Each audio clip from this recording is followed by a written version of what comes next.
Flashback 4.8 Millmore Background Intrigue.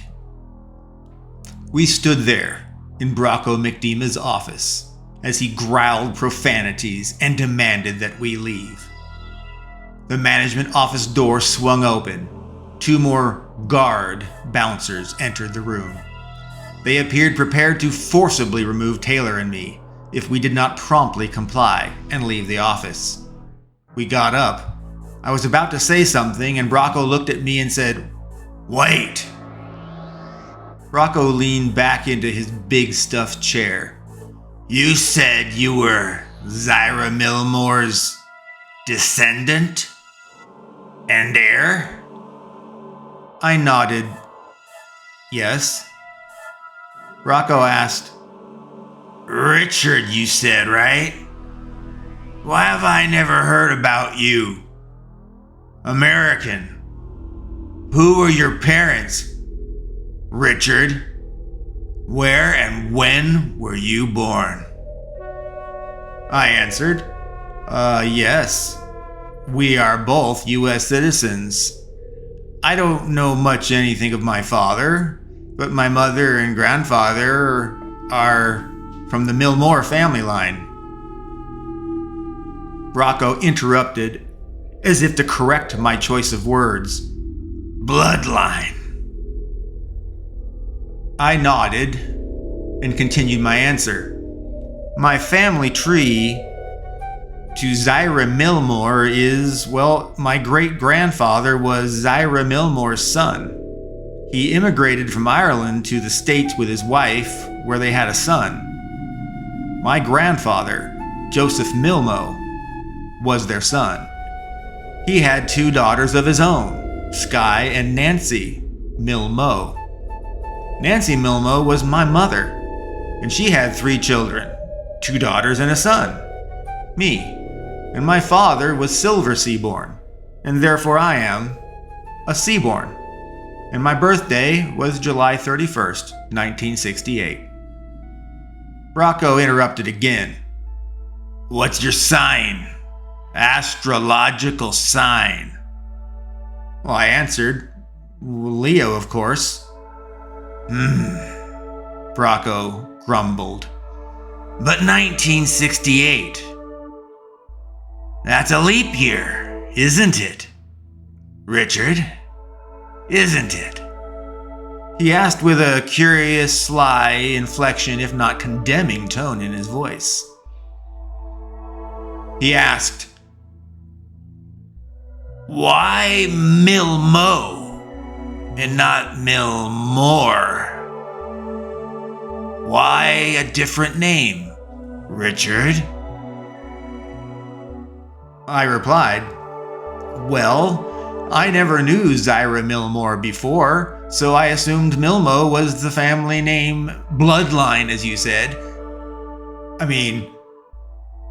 I don't know. My grandfather said he inherited a castle in Ireland, but much as you described, he was not allowed to claim it as inheritance unless he returned to Ireland as a permanent resident. And so his sister was given the castle, or so I was told. I recall my grandfather was so disgusted with his birthright being stolen by his sister through legalities. I never was to know even his sister's name. My grandfather returned with disgust, but he had a shield and a coat of arms, and a trip to Ireland paid for. He had been ripped off, but at least he learned that he had more of an Irish heritage than he had known before, and he had a cool shield and family coat of arms again. Both things I had never seen before myself until he brought them back from his Lost Castle inheritance adventure. Apparently, he had an even bigger Irish heritage than that yet. But he would not live to see it from Zyra Millmore. And so her inheritance went to me. Brocco stared at me and asked, Your story is too long, but it is an interesting one. I had heard Zyra had a son, but that he died from consumption in his 20s. She was the last of her bloodline, so I believed. His face softened a tiny little bit. So, Zyra had a whole family tree, branch, no one knew about. That's truly remarkable. Are any of your relatives still alive? Your sisters alive? When were they born too? Did your mother's sister Sky have children? Did they have children like you? Did any of your children or their children have children? When was everybody born? And what was the name of the castle? Or region, if you remember?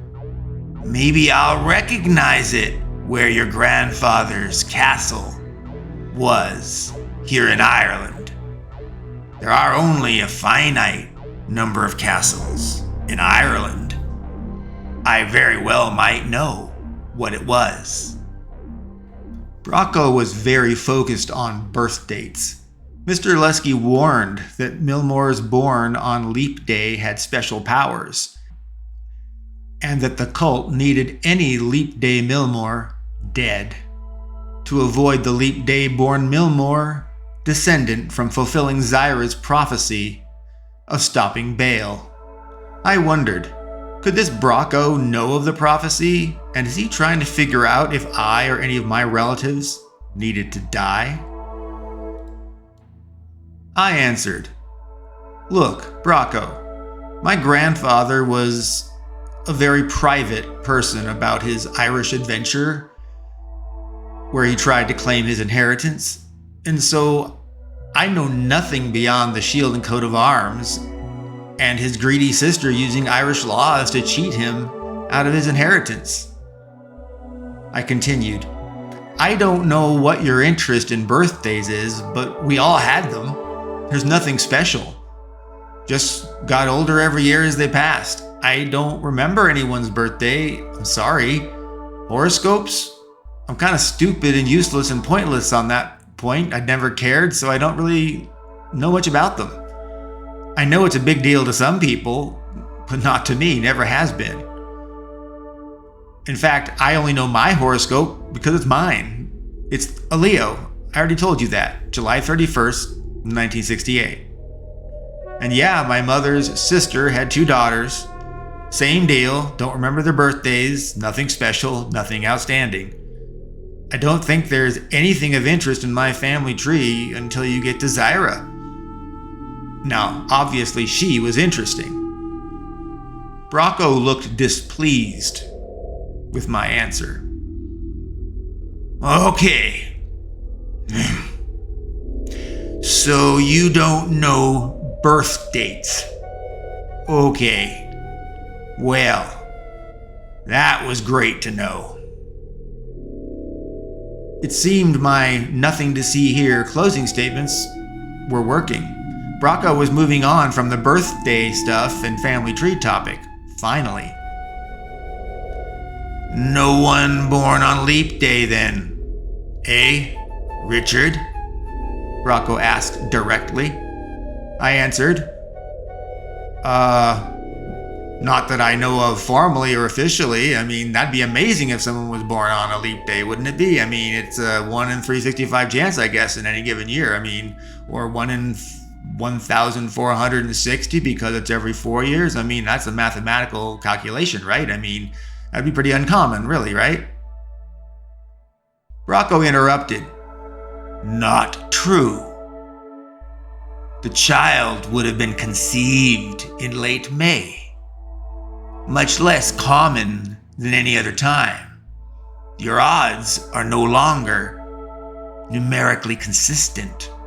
They're not the same based on probabilities of conception time, gestation time, and final delivery time.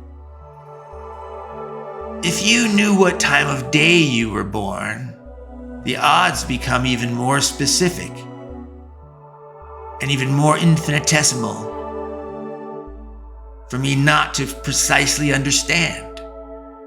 Do you understand? I looked at Brocco because I did not understand. I don't know that he understood what he was asking, but I was still sure he wanted to find out if we had a leap day born descendant from Zyra Millmore. He looked at me further. I have been fascinated with finding people born on leap day, Richard. That's why I've asked you all those questions. Rocco was seemingly about to order his goons to remove us from the office and then paused and asked, I don't suppose you know anything about the burglary we had here last night, would you, Richard?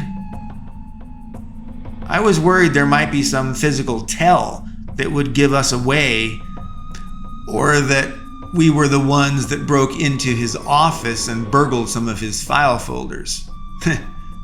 And broke a rooftop stone demon imp and the door latch lock. So I answered Brocco. You had a burglary? That sounds awful. Satisfied, I guess, with my dismissive answer, Brocco grunted. Fine. We're not done here. Sorry you wasted your time on a fool's errand trying to claim an inheritance that is not yours to claim. Abruptly, he commanded, time to leave. His goons started towards us to escort us out, but we got up and walked out preemptively. They followed right behind and closed the door, and then they followed us all the way out of the pub. We walked a few blocks to throw off anyone that might still be following us. We chose to use some alleys and back streets, avoiding eyeshot of random people or easily followed by somebody else. I hadn't noticed during our surveillance of the pub and curio shop, or during our nighttime invasion, that there were rats here and there amidst the alley dumpsters and debris. Even more odd to me, there were crows out at night perched on the building ledges, outcroppings, even on storefront signs. It seemed like every time I spied a crow, it made a caw sound at me and turned its head sideways with one eye watching me, tracking as we walked. It was easy to be spooked after feeling our lives were in danger and witnessing the death of two armed, presumed cultists. Layer on the eerie ambiance of Athlone, even in the day, much less at night. And I'll say again, we were easily spooked. Pistol-wielding cultists, rats everywhere, crows cawing and watching us, a very scary mob boss. With all that, yeah, things were not feeling very safe. Not safe at all. Finally, we saw Tiny's black van parked in an alleyway, its lights off, ready for our getaway. We entered Tiny's car, where he smiled. Go okay? I replied, not so much. Tiny lowered his head slightly. Oh, that bad. And with our simple exchange, Tiny drove us back to the hotel. Bob echoed Tiny's question. How did it go? Details, please. I answered. Unfortunately, Brocco had no interest in handing over anything at all. He said I had no claim to anything in Ireland because I was American, and that he pressed a lot to know my family tree and birth dates. I believe Brocco is a cult member, if not a cult leader, that Lesky was talking about. I believe that Brocco may have Irish law on his side, and thereby preventing us from legally claiming my inheritance. Well, I say then we break in and we take everything from his office safes and whatever cash and things we can find, whether it's from the pub or the curio shop that we want. And we need to find some way to learn about this Tapestry of Baal thing while we do it.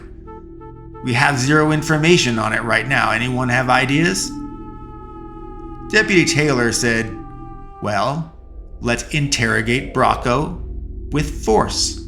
We kidnap him, we bind, blindfold, and gag him.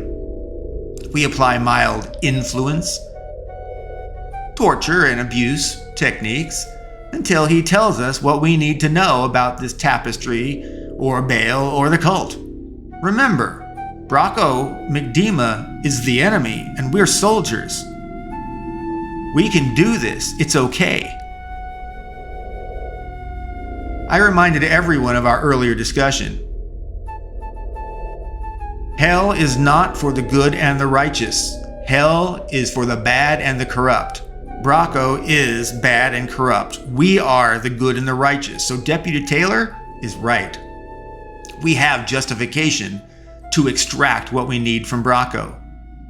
And so I declared, we are the righteous, and Bracco goes down. Everyone looked, hoo-ah! Katie yelped, a rat! There's a rat under the sofa! Bob and the deputy leapt off the sofa to take a look beneath it and saw immediately what Katie had pointed out. It was a black-furred, blood-red-eyed rat with very strange striped, blood and gray colored tail, ear flaps, and paws. It looked like a demon rat. I had read a lot of Scientific American articles throughout my life, and I had recalled that black rats were some invasive species to Ireland a long time ago and were very destructive. But I don't recall any of them being marked with gray and red markings like this one had, at least not that I could recall. The hotel had windows that could be opened for fresh air, so Katie rescued the rat, though Deputy Taylor just said kill it. So Katie released it outside the hotel room through the opened window. Apparently, Athlone was infested with rats from what we had seen on our adventures and now in our hotel room itself. I just added, I guess this just contributes to the unease we all have in this eerie place called Athlone.